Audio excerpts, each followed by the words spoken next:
যদি ওই 3 টাকা তোর পিছনে পড়াশোনায় খরচা না করে নিজে আনন্দ ফুর্তি করতো, তাহলে কি তুই আজকে এত বড় ইঞ্জিনিয়ার হয়ে 5 লাখ টাকা মাইনে চাকরি করতে পারতিস? তাহলে বাবার চরণে যদি আমি প্রণাম না করি তাতে বাবার কিছুই এসে যায় না, কিন্তু পাড়ার লোকেরা বলবে যে পড়াশোনা করে একটা অমানুষ তৈরি হয়েছে। ঠিক তেমনি অনেকে বলে ভগবানের চরণে যদি আমরা প্রণাম না করি তাতে ভগবানের কিছুই এসে যায়। অনেকে বলে এই ভগবানকে কি প্রণাম করবো, হে আমার হাত আছে পা আছে কর্ম করে খাই, ভগবানকে কি প্রণাম করবো? বলে আজকে তোমার হাত পা নেড়ে কর্ম করে খাওয়ার ক্ষমতা হয়েছে, কিন্তু যেদিন তোমার হাত পা নেড়ে খাওয়ার ক্ষমতা ছিল না, যেদিন তুমি মাতৃগর্ভে ছিলে, যেদিন তুমি মাতৃগর্ভ থেকে ভূমিষ্ঠ হলে, তখন তোমার হাত পা নেড়ে কর্ম করে খাওয়ার ক্ষমতা ছিল না। সেদিন ভগবান কৃপা করে মাতৃস্তন প্রস্তুত করে রেখেছিল, আজকে সেই খেয়ে তুমি বড় হয়েছো, তোমার হাত পা নেড়ে কর্ম করে খাওয়ার ক্ষমতা হয়েছে। তাহলে ভগবানের চরণে যদি প্রণাম না করি তাতে ভগবানের কিছু এসে যায় না, কিন্তু আমরাই যে নিজেদের কাছে ছোট হয়ে যাই। নিজেরে করিবে নিজেরে কেবলি করি আপনারে শুধু ঘেরিয়া ঘেরিয়া ঘুরে মরে বলে বলে আমার মাথা মতো করে দাও হে তোমার চরণ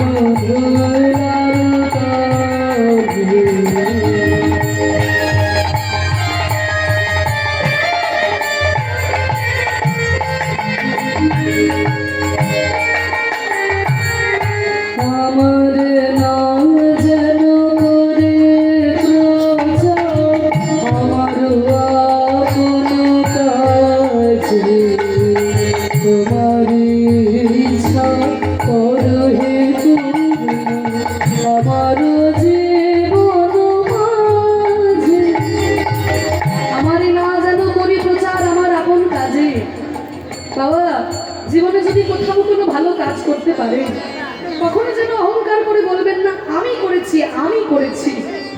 সব সময় যেন মনে হয় যে হে ঠাকুর, তুমি কৃপা করে আমাকে দিয়ে ভালো কাজ করিয়ে নিয়েছো। কারণ তোমার যদি ইচ্ছা হতো তুমি রাম শ্যাম যদুমধু যে কাউকে দিয়ে কাজ করিয়ে নিতে পারতে। আমার সৌভাগ্য যে তুমি আমাকে এই কাজের জন্য বেছে নিয়েছো। কোথাও কোনো জায়গায় কোনো ভালো কাজ করতে পারলে কখনো অহংকার করবেন। এই যে আপনাদের কাছে আমি এসেছি, 3 দিন ধরে গান করছি, আমাকে যদি কোনো ভক্ত গিয়ে বলে যে মা তোমার কীর্তন শুনে আমার মনে খুব আনন্দ হয়েছে, খুব ভালো লেগেছে, এবার এইটা শুনে যদি আমার একেবারে অহংকারে মাটিতে পা না পড়ে, তাহলে কি হবে? উন্নতিটা সেই পর্যন্তই থেমে যাবে, আর বড় হওয়া যাবে না।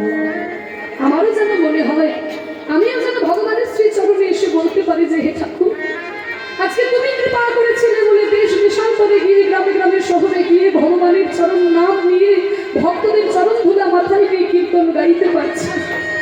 ভগবান যদি কৃপা না করতেন আমার জীবনটা হয়তো সাধারণ কোনো গৃহবধূ হয়ে, তার নইলে হয়তো বাড়িতে বাড়িতে বাসন নিজেও আমার জীবনটা পেরিয়ে যায়। আজকে ভগবান কৃপা করেছিলেন বলে সাধুগুরু বৈষ্ণবের চরণ ধুলা মাথায় নিয়ে কীর্তন গাইতে পারছি।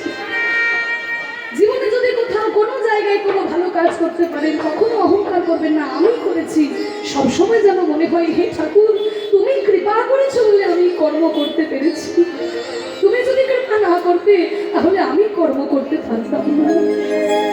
আমারে না যেন করে প্রচার আমার কোনো কাজে, তোমার ইচ্ছা করো হে পূর্ণ আমার জীবন মাঝে। ভগবান বললেন বাহ ভক্ত, আমার ইচ্ছা যদি আমি তোমার জীবনে পূর্ণ করি তাতে তোমার কি লাভ হবে? আমার ইচ্ছা যদি আমি তোমার জীবনে পূর্ণ করি তাতে তোমার কি লাভ হবে? বলে ঠাকুর তুমি যদি তোমার ইচ্ছা আমার জীবনে পূর্ণ করো তাহলে আমার তো লাভই লাভ। যাচি হে তোমার চরণ সঙ্গে পরামে তোমার মরণ কান্তি। তুমি যদি কৃপা করে তোমার ইচ্ছা আমার জীবনে পূর্ণ করো, এই চোখ দুটো বন্ধ করলে হৃদয় আমি তোমার উপস্থিতি বুঝতে পারবো, আর চোখ দুটো খুললে পরে বাইরের পৃথিবীতে সবকিছুই আমার শান্তিময় মনে হবে। বাইরে শান্তি থাকতে আর কি চাই আমাদের? আমাদের আর কি চাই? সুখ আর শান্তি দুটো আলাদা জিনিস। টাকা পয়সা ধন দৌলত ঐশ্বর্যকে সুখ দিতে পারে, শান্তি দিতে পারে না। আর এসে ঘরে শুয়ে থাকলেই যে আপনার রাত্রে ঘুম আসবে এমন কোনো কথা নেই। 200 টাকার জামা পরলে যে আরাম হচ্ছে, 2000 টাকা জামা পরলে তার থেকে একটু বেশি আরাম হবে। কিন্তু 2000 টাকার জামা পরলে কি মনের আরাম হবে?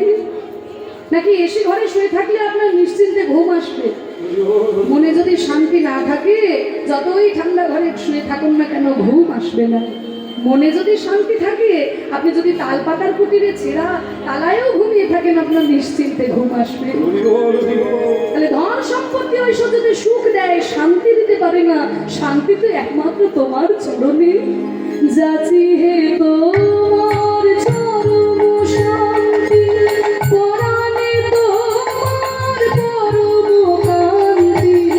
আমারে আড়াল করিয়া দাঁড়াও, হৃদয় পথে আমার মাথা নত করে দাও হে তোমার চরণ ধুলার তালে। সকল অহংকার হে আমার ডুবাও চোখের জলে, আমার মাথা নত করে দাও হে তোমার চরণ ধুলার তালে।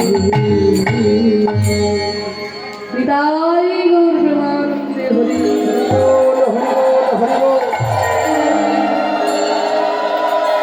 এই অহংকারের মঞ্চ থেকে নেমে এসে ধুলাই লুটিয়ে গড়াগড়ি দেওয়া চৈতন্য মহাপ্রভু আমাদেরকে শিখিয়েছেন। সেই চৈতন্য মহাপ্রভু আজকে রাধারানীর ভাবে বিভাবিত হয়েছেন। রাধারানী যেমন সূর্য পূজার ছলনা করে কৃষ্ণ দর্শনে গেছিলেন, সেইভাবে বিভোর হয়ে আজকে মহাপ্রভুর ভাবটি কেমন হয়েছে? বলছে, হেম শয়ে অতি গোরা, সুমধুর হাসুথোরা, জগজন নয়ন আনন্দ। হেম শয়ে, হেম মানে একটু আগেই বললাম সোনা। তাহলে সোনার থেকেও, হেম শয়ে মানে সোনার থেকেও, অতি মানে উজ্জ্বল, কে? আমার গোরা। সোনার থেকে অতি উজ্জ্বল যেন আমার গৌরাঙ্গের অঙ্গকান্তি। হেম শয়ে অতি গোরা, আবার সুমধুর হাসুথোরা, মুখে আবার মৃদুমন্দ হাসি। ও মায়েরা, অনেকে আছে দেখবে দেখতে খুব সুন্দর,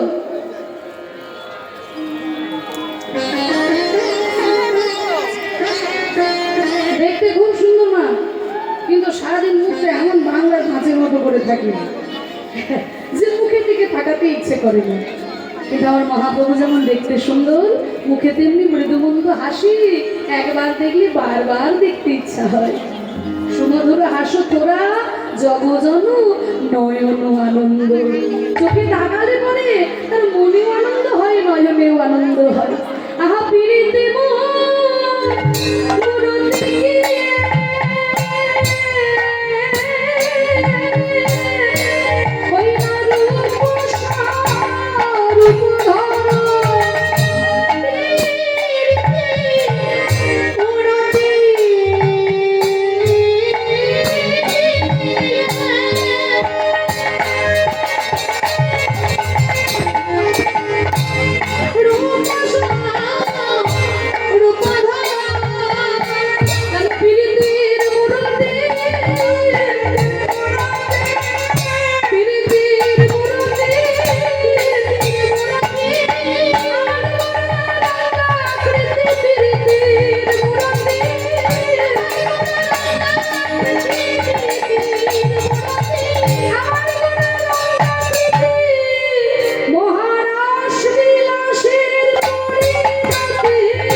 তোমার সন্দেশ দিয়ে যদি কোনো পুতুল তৈরি করা হয়, সন্দেশ দিয়ে যদি পুতুল তৈরি করা হয়, তাহলে তার মুখটাও সন্দেশ, মাথাটাও সন্দেশ, হাতটাও সন্দেশ, পাটাও সন্দেশ। তেমনি প্রেম দিয়ে যদি কোনো মূর্তি তৈরি হয়, সেই মূর্তি যেন আমার মহাপ্রভুর মূর্তি। সেই মহাপ্রভু পুরবের ভাবে বিভোর হয়েছেন, শ্রীমতী রাধারানীর ভাবে বিভোর হয়ে মহাপ্রভু করছেন কি, আজকে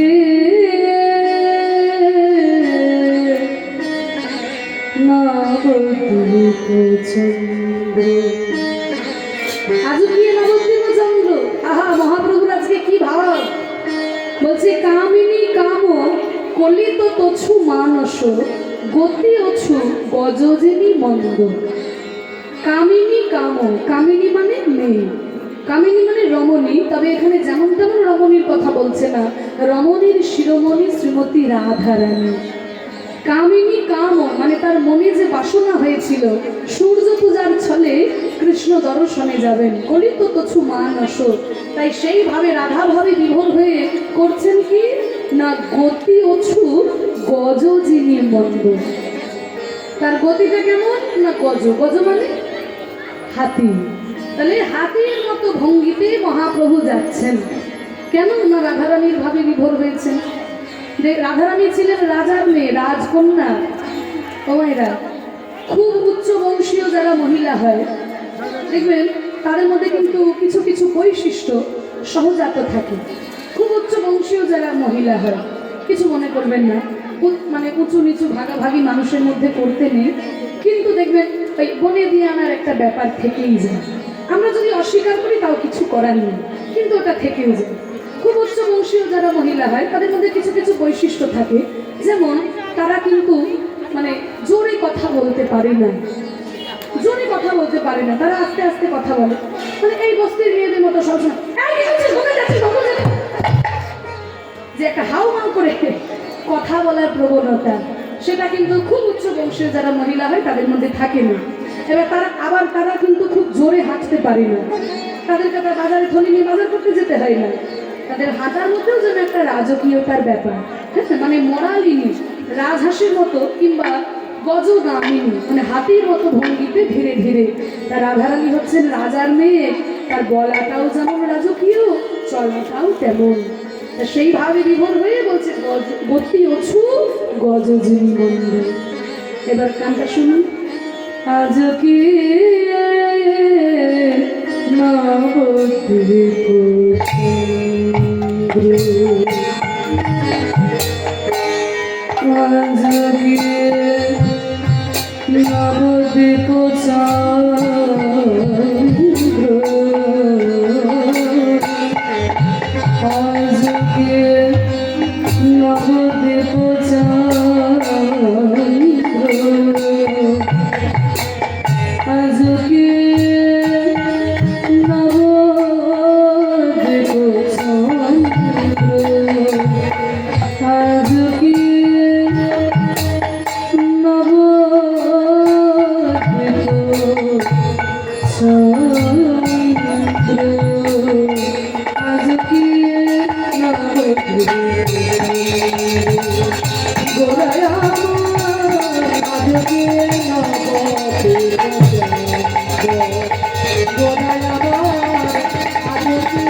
রাধারানীর ভাবে বিভোর হয়ে গজগামিনীতে ভঙ্গিতে মহাপ্রভু চলেছেন।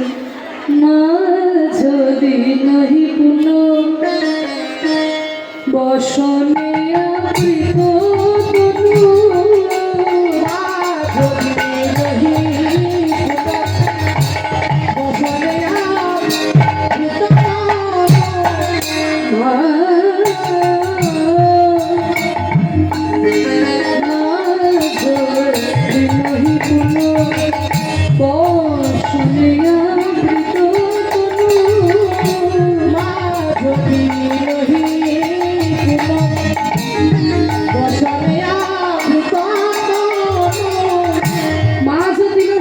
বসনে আবৃত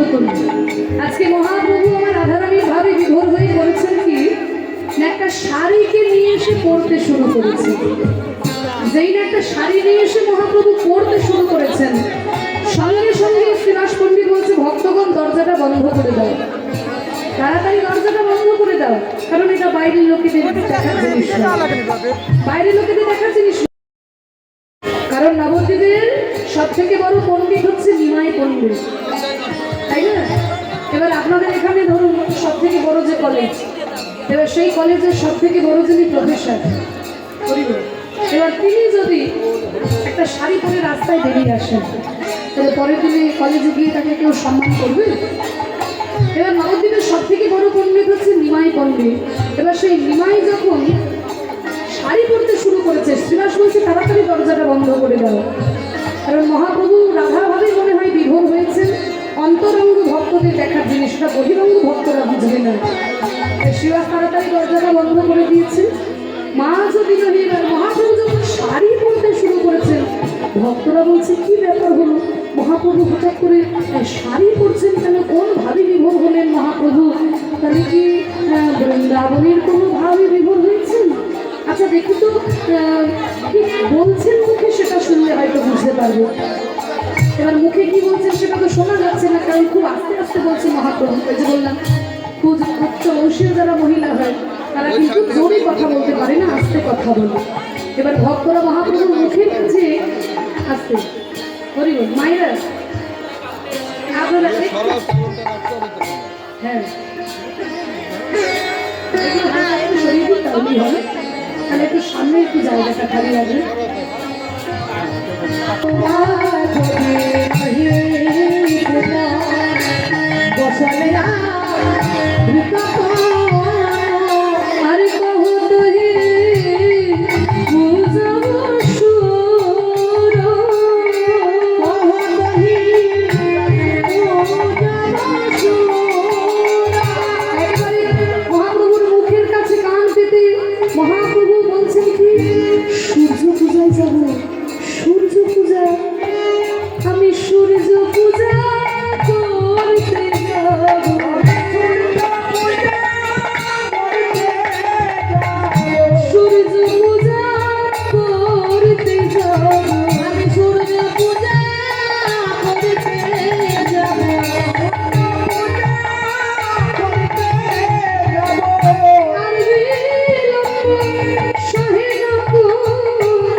আপনারা যারা যারা দান করছেন হালকা সিঁদুর যাই নিয়ে এসেছেন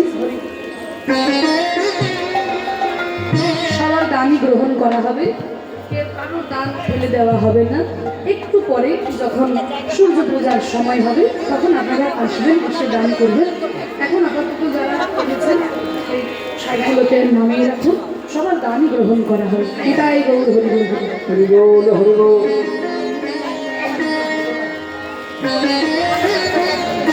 রাধে রাধে। এবার যখন মহাপ্রভু রাধারানীর ভাবে বিভোর হয়ে বলছেন সূর্য পূজায় যাব, ভক্তরা বলছে ও আচ্ছা, তাহলে রাধারানী যখন সূর্য পূজা করেছিলেন সেইভাবে মহাপ্রভু বিভোর হয়েছে, ঠিক আছে। তখন ভক্তরা করলো কি, তাড়াতাড়ি মহাপ্রভুকে একটা শাড়ি এনে দেওয়া হলো। সুন্দর একটা শাড়ি এনে দিয়েছে, সেই শাড়িটা নিয়ে মহাপ্রভু আজকে পরছেন। সুন্দর শাড়িটাকে নিয়ে পরছেন। কেমন ভাবে পরছে মায়েরা? উত্তর ভারতীয় মহিলারা যেমন ভাবে শাড়ি পরে সেইভাবে শাড়ি পরছে। উত্তর ভারতীয় মহিলারা কেমন ভাবে শাড়ি পরে? আমরা যেমন বাঙালিরা যেমন শাড়ির আঁচলটা বাঁ দিকে রেখে শাড়ি পরি, উত্তর ভারতীয় যারা মহিলা তারা দেখবেন শাড়ির আঁচলটা ডান দিকে রেখে শাড়ি পরে, তাই না?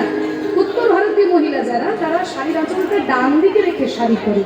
এবার আমরা যখন শাড়ি পরি, শাড়ির আঁচলটা যেহেতু বাঁ দিকে থাকে, আঁচল টেনে ঘোমটাটা ডান হাতে ধরা হয়।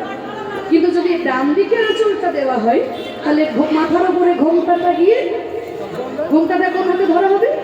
বাঁ হাতে ধরা হবে। সুন্দর করে উত্তর ভারতীয় মহিলাদের মতোরা আজকে মহাপ্রভুর শাড়িটিকে পরে বাঁ হাতে ঘোমটা টেনেছে। বামভুজহি পুনঃ তার বসনে আবৃত তনু, বামভুজহি পুনঃ বসনে আবৃত আর বাম নয়নে ঘন চায়, বামে নয়নে ঘন চায়, বামভুজহি প্রভু বসনে মুখ যাবহি, বামভুজহি পুনঃ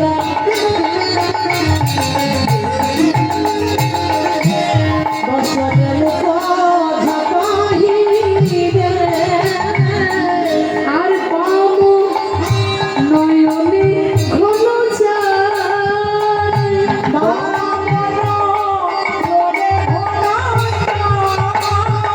বাম নয়নে চাইছে কেন? কারণ বাম নায়িকা রাধারানীর ভাবে বিভোর, তাই বাম নয়নে চাইছে মহাপ্রভু আমার। এত সুন্দর পদ মহাপ্রভু যে সূর্য পূজার ভাবে বিভোর হয়েছেন, এত সুন্দর পদটি যিনি রচনা করেছেন, দক্ষিণ আমাদের মুর্শিদাবাদের সর্বশ্রেষ্ঠ পদকর্তা ছিলেন রাধা মোহন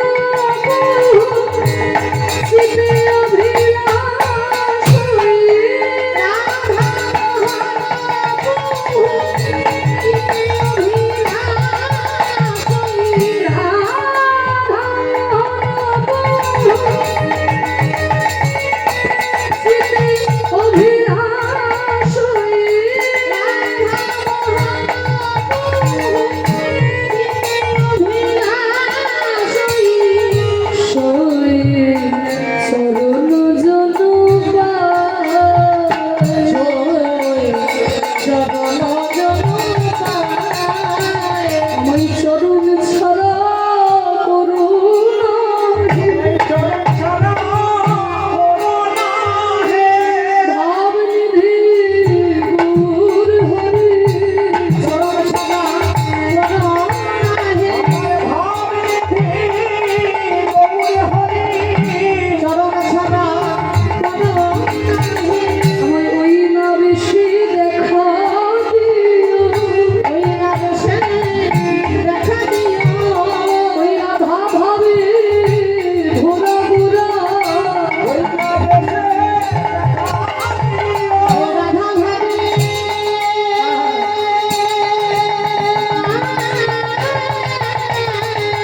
এতক্ষণ আমরা মহাপ্রভুর ভাব দর্শন করলাম।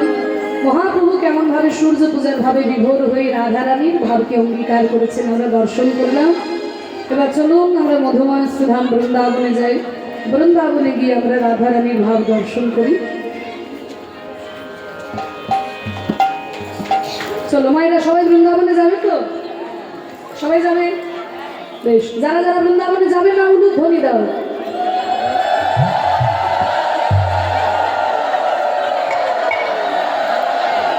আচ্ছা, 3 দিন ধরে তোমরা একই ভুল করছো। 3 দিন ধরে একই ভুল করছে। আমি বললাম যারা যারা বৃন্দাবনে যাবে না উলু ধ্বনি দাও। দেহটা এখানে থাকলে হবে, মনটাও তো রাখতে হবে। এবার যারা যারা বৃন্দাবনে যাবে তারা উলু ধ্বনি দাও।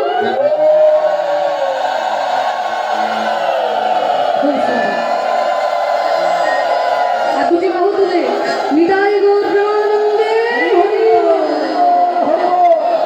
চলো বৃন্দাবনে যাই। মীরার জীবন কাহিনী নিয়ে রচিত একটি ভজন আমাদের ভক্তরা অনুরোধ করেছেন যে ইউটিউবে এই গানটি শুনেছেন একটু শোনানোর জন্য। তা দেখুন, এত বড় ভক্ত ছিলেন মীরাবাই, আমাদের মতো মানুষ হয়ে জন্ম নিয়ে ভগবানকে নিজের স্বামী হিসেবে পেয়েছিলেন। তা সেই মীরার জীবন কাহিনী নিয়ে রচিত এই ভজন আমরা আস্বাদন করতে করতে বৃন্দাবনে যাই। সরে গা পা ধা পা মা ধা পা পা ধা পা গা রে গা পা ধা পা গা রে গে মা পা ধা পা গা রে নি ধা গা রে মা গা রে সা রে রে ধা রে সা।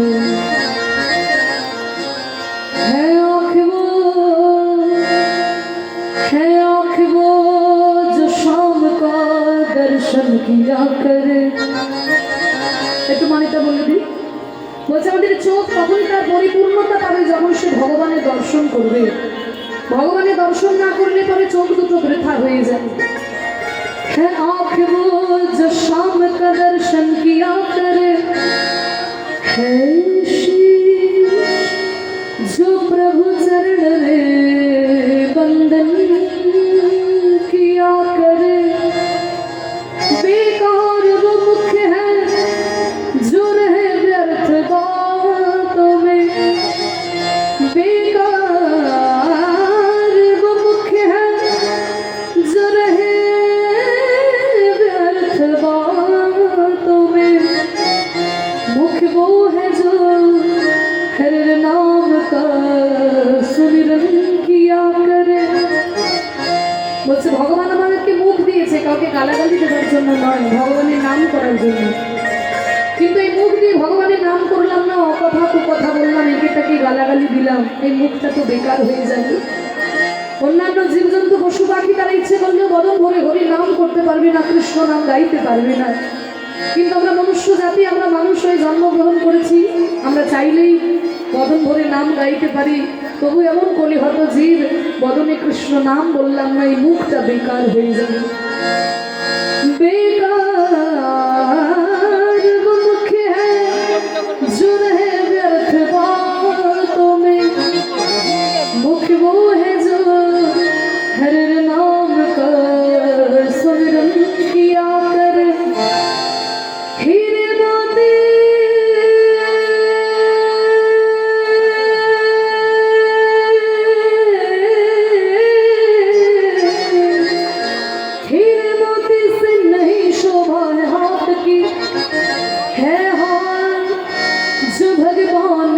पूजन किया करे। এই হাতটা কি লাভ যদি হাত দিয়ে একটু ভগবানের পুজো না করলাম, সেবা না করলাম। हीरे मोती से नहीं शोभा है हाथ की, है हाथ जो भगवान का पूजन किया करे। मर कर भी अमर नाम है सजीव का जग में। এই পৃথিবীতে তারা মরে অমর হয়ে গেছে যারা ভগবানের নাম করে জীবন কাটিয়েছেন। मर कर भी अमर नाम है उस जीव का जग में। प्रभु प्रेम में बलिदान जीवन किया करे।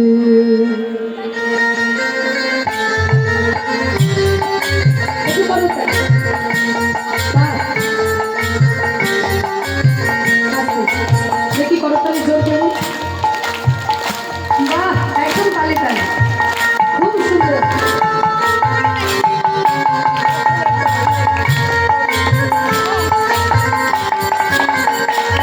ऐसी लागे लगन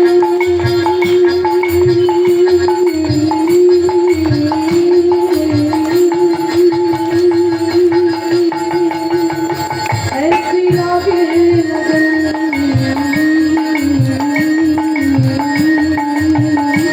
ऐसी लागे लगन लागी लागी लगन लागी लागी लगन। मैडम धोती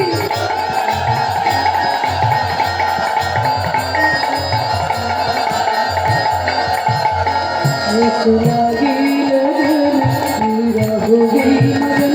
ऐसी लागी लगन मेरा हो गई मगन। वो तो गली गली हरे गन गावे लगे महलों में पली बन के जवन चली। রাজার মেয়ে মীরা রাজৈশ্বর্য পরিত্যাগ করে আকৃষ্ট অভিন্ন কিছু চাহিদা বলে ছুটে চলেছেন সেই বৃন্দাবন ধাম। महलों में पले बन के चली चली मीरा रानी दीवाने कहने लगे। ऐसी लगी लगन मेरा हो गई मगन।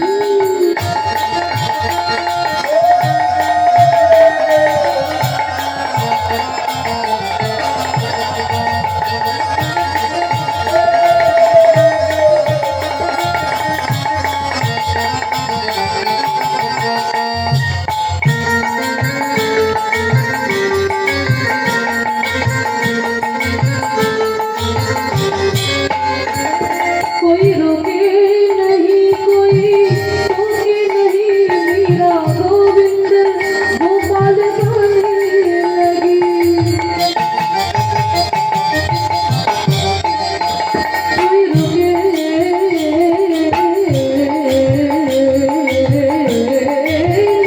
कोई टोके नहीं मीरा गोविंद गोपाल गाने लगी।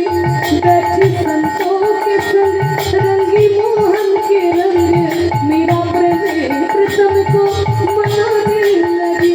वो तो गली गली हरे गन गाने लगी। ऐसी लगी लगन मीरा हो गई मगन।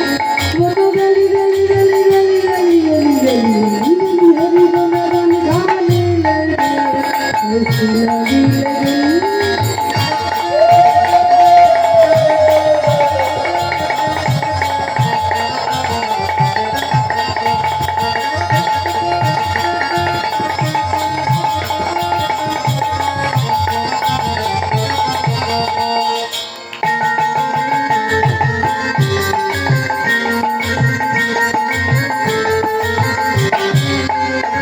राणा ने विष दिया मन अमृत पिया। राणा ने विष दिया मन अमृत पिया। सनि धनि रव रव गग गरि गरि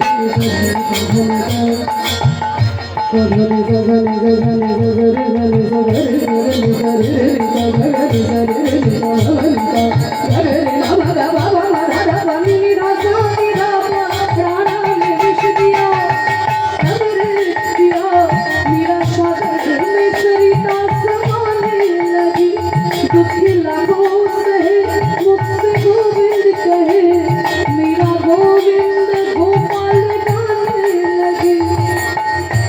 রাজা মীরাকে বিষ দিয়েছিল, সেই বিষ যখন পান করলো মীরা যেন অমৃত পান করলো। বিষ পান করে যখন মীরার মৃত্যু হলো না, মেবার থেকে নির্বাসন দিল। যখন নির্বাসন দিল, গিরিধারী গোপালকে বুকে জড়িয়ে ধরে বলছে, হে গিরিধর, হে গিরিধারী গোপাল, তোমার এতদিনে আমার প্রতি করুণা হয়েছে। এখন আমি অনায়াসে বৃন্দাবনে যেতে পারবো, আর আমার কোনো বাধা নয়, আর আমার কোনো কিছু চাল নেই। গিরিধারী গোপালকে বুকে জড়িয়ে ধরে মীরা ছুটে চলেছেন সেই বৃন্দাবন ধাম। রাধা ने विष दिया मना दिया, मेरा सागर में सरिता समाने लगी। दुख लाखों सहे मुझसे गोविंद कहे, मेरा गोविंद गोपाल गाने लगे। वो तो गली गली गली हरि हर गाने लगे। लगी लगन मेरा हो गई लगन। वो तो गली गली गली गली गली गली गली गली हरि गुणगान गाने लगे।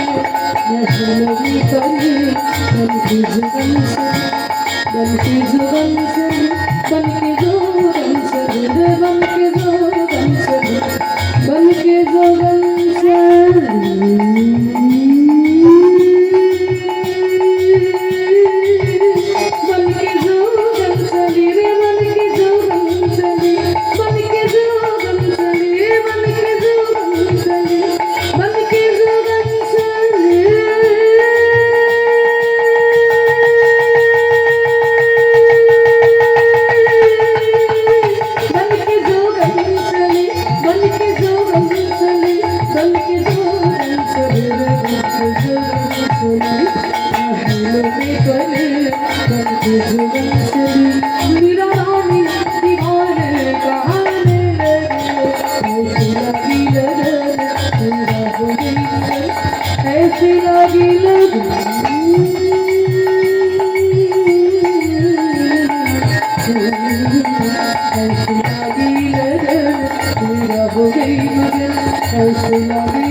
আস্বাদন করব। আজকে আমাদের ভজনের বিষয় সূর্য পূজা।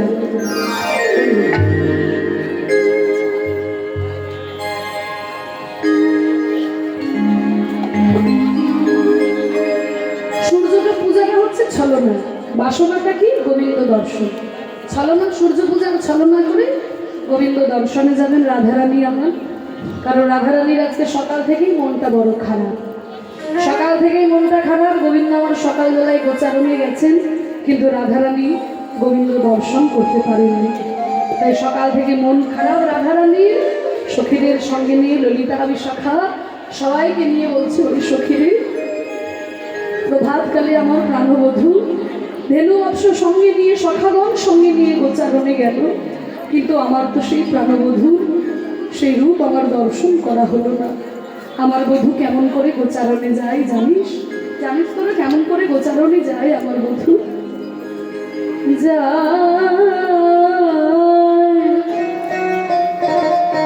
ও সে যায় পদ রহিয়া রহিয়া, ও সে যায় পদ রহিয়া রহিয়া, ও সে যায় পদ রহিয়া রহিয়া, পদ রহিয়া, পদ রহিয়া, পদ রহিয়া,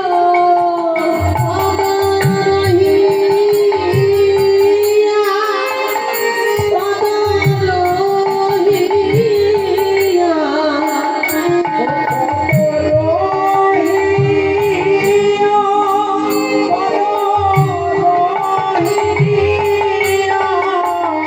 ও সে যায় পদ রহিয়া রহিয়া, ও সে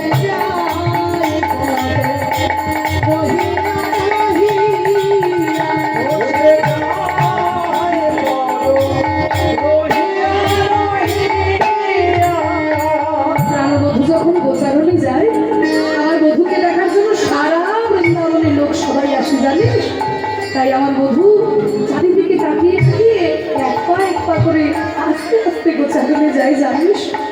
আমার কি মনে হয় ললিতা রে, আমি যদি চন্দন হতাম আমার বধুর অঙ্গে আমি মাখা আমি যদি চন্দন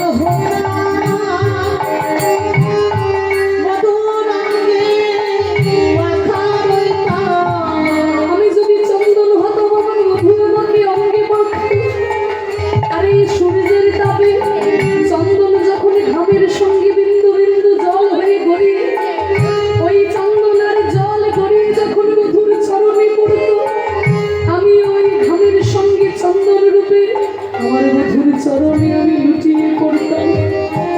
আমি পড়তাম পদে ঝরিয়া ঝরিয়া, আমি পড়তাম পদে ঝরিয়া ঝরিয়া, বসে যাই পদ রহিয়া রহিয়া, বসে যাই পদ রহিয়া রহিয়া। ওরে সখী, আমি যদি ফুলমালা হতাম আমার বধুর গলায় দুলে যেতাম। আমি যদি মালা হতাম বধুর গলায় দুলে দিতাম। আমি মালা হয়ে আমার বধুর গলায় দুলতাম। আর জানিস আমার বধু আমাকে মালা রূপে পেয়ে আমার বধু কি করতো জানিস? আমার বধু যেত দুলাইয়া দুলাইয়া, আমার বধূ যেত দুলাইয়া দুলাইয়া, আমার বধূ যেত দুলাইয়া দুলাইয়া, ও যাই পদ রহিয়া রহিয়া, বসে যাই পদ রহিয়া রহিয়া। সখী আমি যদি ব্রজ জোড়া দেহ পেতাম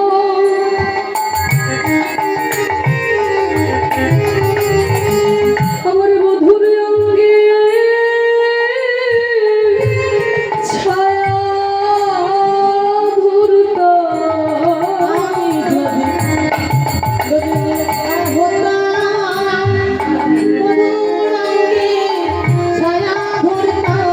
আমি যদি ব্রজ জোড়া দেহ পেতাম আমার বধুর অঙ্গে আমি ছায়া দিতাম জানিস সখী। আর আমার অঙ্গের ছায়া পেয়ে আমার বধুর অঙ্গ যেত জোড়াইয়া জোড়াইয়া।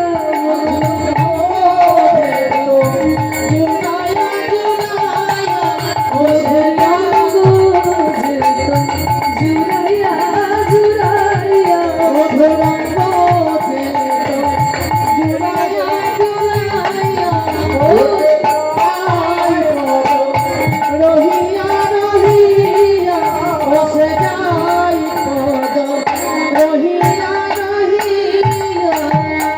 হরে গোবিন্দ রসি কহে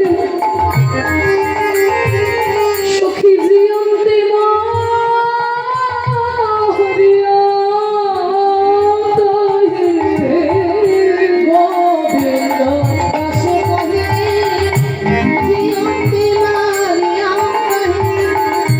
রাখি তার জাড়াইয়া জাড়াইয়া, রাখি তার বধু রাখি তার জাড়াইয়া জাড়াইয়া।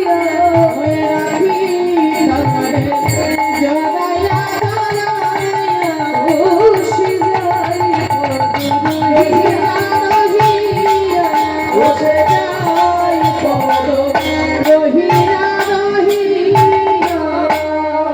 এইভাবে যখন রাধারানী সখীদের সঙ্গে নিয়ে কথোপকথন করছে এমন সময় মধ্যাহ্নকালে দেখতে পেল ওই পথের মধ্যে দিয়ে তুলসীকে নিয়ে যাচ্ছে। হরি বল। যেই না তুলসীকে দেখতে পেয়েছে রাধারানী, অমনি রাধারানী ডাক দিলেন, তুলসী বলে ডাক দিয়েছেন হরি হরি। এক একটা লীলায় এক একজন প্রধান সখী থাকে।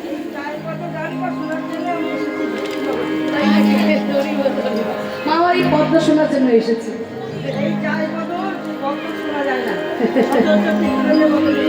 হরি বল, আশীর্বাদ করুন।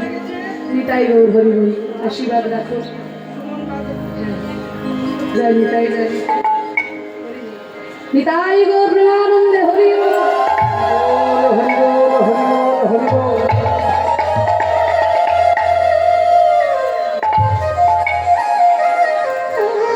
আচ্ছা আচ্ছা, যাই হোক, এই মাও আমার কীর্তনিয়া, আশীর্বাদ করুন আমি যেন ভক্তদের মন জয় করতে পারি। নিতাই গৌর হরি বল, হরি বল, হরি বল, হরি বল।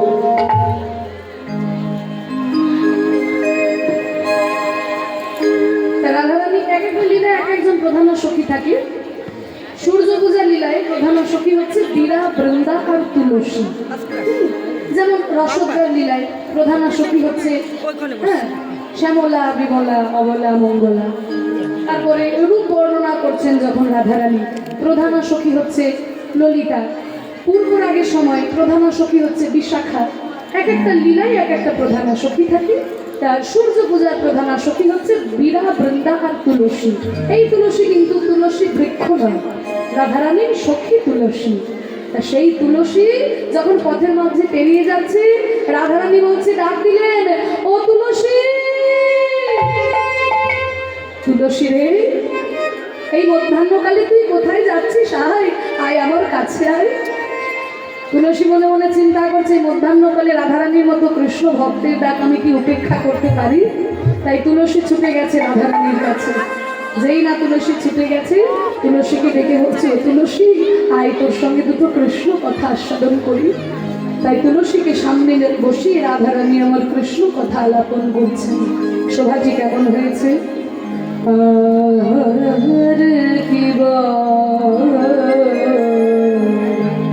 এখানে একটা বড় তাল আছে, তালটার নাম হচ্ছে বড় দুঠুকি তাল। 14 মাত্রা, 3-4 ছন্দ, 2টি তাল, 2টি ফাঁক। একটু আস্বাদন করুন।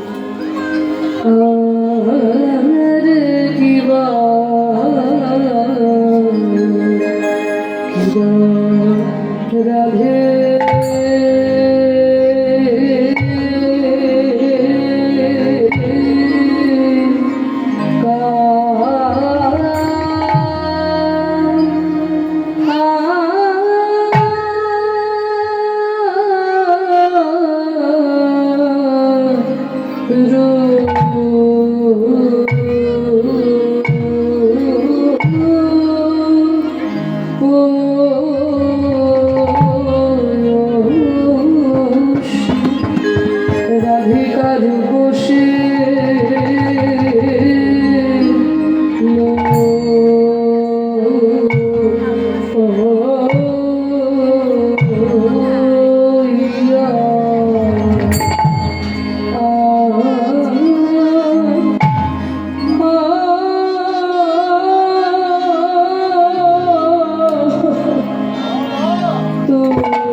রাধিকা রূপসী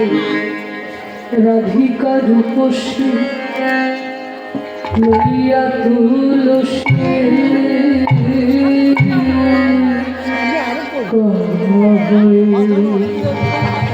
মথুর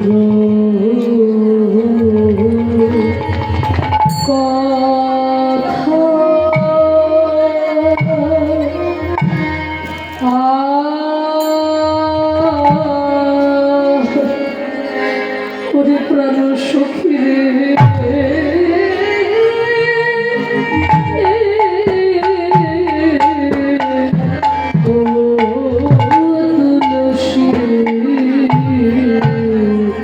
রাধে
এই যে বড় তাল শুনলেন, যিনি আমাকে কৃপা করে শিখিয়েছেন কীর্তন সম্রাট শ্রী সুমন ভট্টাচার্য মহাশয়। আমার প্রথম কীর্তন শিক্ষা এই যে কিবোর্ড বাজাচ্ছেন আমার বাবা কীর্তনিয়া গদাধর দাস। উনি আমাকে 5 বছর বয়সে কোলে করে আসরে তুলেছিলেন। তখন থেকেই কীর্তন পরিবেশন পরবর্তীকালে সুমন ভট্টাচার্য মহাশয় কৃপা করেছেন এবং কীর্তনের মূল ঘরানার গান তিনি কৃপা করে শিখিয়েছেন। এগুলো আমাদের সম্পদ। নরোত্তম দাস ঠাকুর ক্লাসিক্যাল মিউজিককে ভেঙে এই বড় বড় তাল তরঙ্গ সৃষ্টি করেছেন। তার দেখবেন ক্লাসিক্যাল মিউজিকে যেমন একটা বড় বিলম্বিত তালের পরে একটা ছোট খেয়াল গাওয়া হয়, ঠিক দেখুন এটা যেমন বড় অংশ গেল, এইটারই ছোট অংশ, ছোট দুটুকি তাল, 14 মাত্রায় ওটা হলো, এটাই 7 মাত্রা, 3.5 3.5 ছন্দে তারপর এটাই আসছে। কাননে গমন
না জানি কত ব্যথা লাগছে। তাই তুলসীর তোকে আমি বলি, ওই গোষ্ঠে গিয়ে আমার বধূ বসে সুখে, আমার বধূ যদি সুখে থাকবে তবে আমার পরাণে এমন কৃষ্ণ বলে কাঁদবে কেন? আমার মনে হয় আমার বধূ বুঝি গোষ্ঠে গিয়ে সুখে নাই রে তুলসী, আমার বধূ বুঝি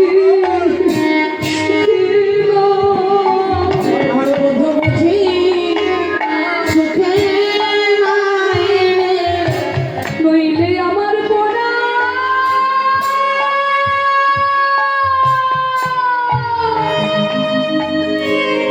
নইলে আমার পড়া কেমন ভাবে কাঁদবে কেন?